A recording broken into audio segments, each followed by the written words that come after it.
আসসালামু আলাইকুম। আশা করি সবাই অনেক অনেক ভালো আছেন। চলছে বইমেলা এবং বইমেলা উপলক্ষে চলছে নতুন নতুন বইয়ের আলোচনা। তো তারই ধারাবাহিকতায় আজকে নতুন একটা বই নিয়ে আলোচনা করতে চলে এলাম। তো চলুন ভিডিওটা শুরু করা যাক। তো আজকে আমি যে বইটা নিয়ে আলোচনা করব সে বইটার নাম হলো ছায়ার সনে আলো কিছু গোপন কথা। লিখেছে তরুণ লেখক নাফিউ কবির। তো নাফিউ কবিরের এই বইটা জুলাইয়ের গণ অভ্যুত্থান কেন্দ্রিক একটা উপন্যাস, যে উপন্যাসে বিভিন্ন ধরনের ফিকশনাল ক্যারেক্টার অ্যাড হয়েছে এবং সেই ফিকশনাল ক্যারেক্টারগুলো অ্যাড হয়ে এত সুন্দরভাবে যে উপন্যাসটা লিখেছে নাফিউল কবির, যেটা প্রশংসার যোগ্য অবশ্যই। তো বইটার যে মেইন ক্যারেক্টার আছে সেই মেইন ক্যারেক্টারকে টেনে নিয়ে এসে বইটার গল্পটা বলা একটু ইম্পসিবল, কারণ বইটা একটা পরিবার কেন্দ্রিক। তো পরিবারের প্রত্যেকটা সদস্যই হলো মেইন ক্যারেক্টার, যাদের প্রত্যেককে খুবই সুন্দরভাবে ব্যালেন্স করে লেখক এই বইটাতে সাজিয়েছেন। তো সেই ক্ষেত্রে যদি আমি কোনো ব্যক্তিকে বা কোনো ক্যারেক্টারকে যদি গল্পে টেনে নিয়ে আসতে চাই, তাহলে আমি আদনান আর রিফাতকেই টেনে নিয়ে আসবো। তো যদি আমি আদনান সম্পর্কে বলি, আদনান হলো পরিবারের বড় ছেলে এবং রিফাত হলো পরিবারের ছোট ছেলে। তো আদনান একজন হতাশাগ্রস্ত ব্যক্তি, যে রিসেন্টলি গ্র্যাজুয়েট হওয়ার পরেও তার কোনো চাকরি জুটছে না, এবং অপরদিকে রিফাত হচ্ছে খুবই সুন্দর এবং মাল্টিন্যাশনাল একটা কোম্পানিতে জব করেন। তো তাদের পরিবারে একটা গল্প এখানে ফুটে উঠেছে প্রত্যেকটা ব্যক্তিকে। রিফাতের বাবা আদনান আর রিফাতের বাবা হামিদ, তারপর তার মা পারভিন, এমনকি তাদের মামা শফিককেও এখানে খুব সুন্দরভাবে বলিষ্ঠ চরিত্রের জায়গায় বসানো হয়েছে। এবং তার বাহিরেও তাদের বাসার যে ভাড়াটিয়া আছে খালিকুজ্জামান এবং খালিকুজ্জামানের যে স্ত্রী আছেন, তাদেরকেও খুব সুন্দরভাবে সাজানো হয়েছে। এমনকি তাদের বোন বিন্তিকেও এখান থেকে বাদ দেওয়া হয়নি। তো এই প্রত্যেকটা চরিত্রকে এত সুন্দরভাবে বিন্যাস করে একটা পরিবারের গল্পকে অসাধারণভাবে বলা হয়েছে, যেটা একদম মার্ভেলাস লেভেলের। আমার কাছে পার্সোনালি খুব ভালো লেগেছে। তো রিফাতের এই পরিবারের বাহিরেও আরো কয়েকজন চরিত্র আছে, যে চরিত্রগুলোকে বাদ দেওয়া যায় না। তারা জুলাই গণ অভ্যুত্থানের যে বিষয়গুলো আছে সেই বিষয়ের সাথে একদম ওতপ্রোতভাবে সম্পৃক্ত। যেমন এখানে আছে রায়হান এবং রায়হানের কয়েকজন ফ্রেন্ড আছে, ওদেরকেও এই গল্পের মূল জায়গাটুকু দেওয়া যায়, কারণ ওরাও এখানে খুব সাহসী এবং খুব গুরুত্বপূর্ণ একটা ভূমিকা রেখেছেন। তো তাদেরই এই পরিবার কেন্দ্রিক গল্পটা কিভাবে জুলাই গণ অভ্যুত্থানের সাথে মিশে গিয়ে একটা ট্রাজিক রূপ নেয়, সেই গল্পটাই হচ্ছে ছায়ার সনে আলোর কিছু গোপন কথা বইটাতে লেখক খুব সুন্দরভাবে বিন্যাস করতে পেরেছেন। তবে এই বইটাতে জুলাই গণ অভ্যুত্থানের একদম উষালগ্ন থেকে শেষ পর্যন্ত প্রত্যেকটা ঘটনায় এবং প্রত্যেকটা ইনফরমেশন খুবই গুছিয়ে এত সুন্দরভাবে দেওয়া আছে, যদি কেউ পড়ে তাহলে উপন্যাসের ছলে তার পুরো জুলাই গণ অভ্যুত্থানটুকু জানা হয়ে যাবে।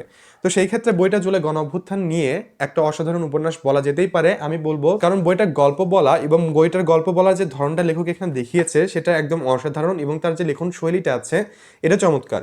আমি যখন প্রথম বইটা শুরু করি পড়তে, তখন আমার মনে হচ্ছিল যে তরুণ লেখকের বই পড়তে যাচ্ছি, ইনি আর কি ভালো লিখবে। ইনার লেখার তো হয়তোবা দেখবো যে কোথাও ভাষা প্রয়োগের সমস্যা আছে, কোথাও শব্দচয়নের সমস্যা আছে, অথবা গুরুচণ্ডালী মিশিয়ে তিনি একাকার করে ফেলবেন। তরুণ লেখক হিসেবে আমার এটাই মনে হচ্ছিল। কিন্তু ট্রাস্ট মি, যখন আমি প্রথম 2 পেজ পড়লাম, প্রথম 2 পেজে যে তিনি স্টোরি টেলিংটা করেছে, ঘটনার বর্ণনা যে করেছে, এটা দেখে আমি একদম চম্বুকের মতো আকর্ষণ বোধ করি। কারণ লেখার ধরন তো একদম চমৎকার। উনি যে সাবলীলভাবে লিখেছে এটা এটা আমাকে অ্যাট্রাক্ট করেছে অ্যাজ এ নতুন রাইটার হিসেবে। তো যখন প্রথম আমি বইটা পড়লাম, পড়ার পরে আমার মনে হচ্ছিল যে লেখক খুব চমৎকার লিখেছে এবং আমারও কোনো ক্লান্তি বোধ হচ্ছে না। তো আমি সে একটা এনার্জি নিয়ে পুরো বইটা এত সুন্দরভাবে শেষ করি, আমার কোনো জায়গাতে একবারও বিরক্ত বোধ হয়নি, আমার কোথাও ক্লান্ত লাগেনি। ঘটনা প্রবাহ, চরিত্রের বিন্যাস, তারপরে স্টোরি টেলিং এত সুন্দরভাবে বর্ণনা করা আছে, যেটা ক্লান্ত বোধ করার মতো আমার কোনো অবকাশ রাখেনি। তো আরেকটা কথা বলি, এই বইটাতে যে শুধু পরিবারের গল্পটাই প্রাধান্য পেয়েছে এমনটা না, পরিবারের গল্পের বাইরে অনেকের গল্পই আছে যেগুলো অসাধারণ বলা চলে, এবং যখন আপনারা পড়বেন তখন নিজেদেরই আর কি ভালো লাগবে। আমি টেনে আনতে চাচ্ছি না, শুধু এইটুকু বলি যে এখানে প্রেমের উপাখ্যানটা আমার কাছে সবচেয়ে বেশি ভালো লেগেছে, কারণ বইটাতে ওই গল্পগুলো বাহিরে প্রেমের গল্পগুলোকেও খুব সুন্দরভাবে লেখা আছে, যার কারণে বইটা পড়ার সময় আর একটু এনজয় করেছি। তারপরে বইটাতে কিছু জায়গায় রয়েছে যে জায়গাগুলো আমাকে হতাশ করেছে।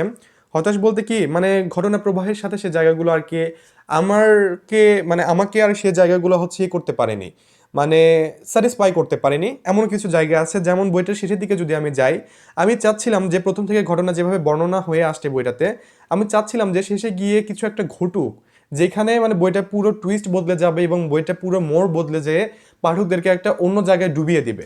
কিন্তু ঘটনা প্রবাহটা শুরুতে যেমন ছিল শেষ পর্যন্ত তেমনই ব্যালেন্স হয়ে গেছে। এমন একটা অপ্রত্যাশিত ঘটনা এখানে ঘটে যায়, যেটা আমি এক্সপেক্ট করছিলাম না। আমি চাচ্ছিলাম যে এর চাইতে মর্মান্তিক কিছু একটা ঘটবে। তো সেই ক্ষেত্রে আমি একটু ডিসঅ্যাপয়েন্টেড। এবং এর বাইরে যদি বইটার আদার্স কিছু কোয়ালিটি নিয়ে কথা বলি, ব্যাড কোয়ালিটি অবভিয়াসলি, সেটা হলো বইটাতে খুবই পরিচিত কিছু বানান ভুল আছে। কিছু বানান বলতে খুব কম মাত্রায় যদিও সেটা, যেমন নীলক্ষেত বানানটাকে এখানে লেখক ভুলভাবে লিখেছে। তো পরিচিত বানান দেখে আর কি আমার চোখে খট করে সেই বানানটা পড়ে যায়। তো নীলক্ষেত বাগান এখানে একটু ভুল।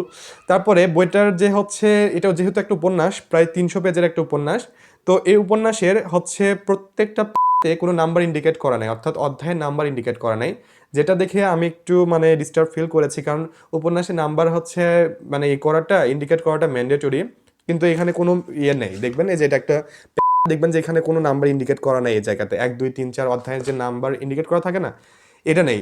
তো এইগুলোর দিক থেকে যদি বিবেচনা করি বইটার ব্যাড কোয়ালিটি তো ওই জায়গাটাতেই, এবং বইটার স্টোরি টেলিং জোস, কিন্তু শেষের দিকের ঘটনাটা হয়তো বা লেখকের নিজস্বতা থাকতে পারে, যে এখানে তিনি যেভাবে চেয়েছেন সেভাবে লিখেছেন, কিন্তু তারপরেও পাঠক হিসেবে আমি বলতে চাই যে তিনি চাইলে এখানে আরও সুন্দরভাবে লিখতে পারতেন, ট্রাজিক অ্যাড করতে পারতেন, এবং ট্রাজিক অ্যাড করে গল্পটা মোড় ঘুরিয়ে দিতে পারতেন।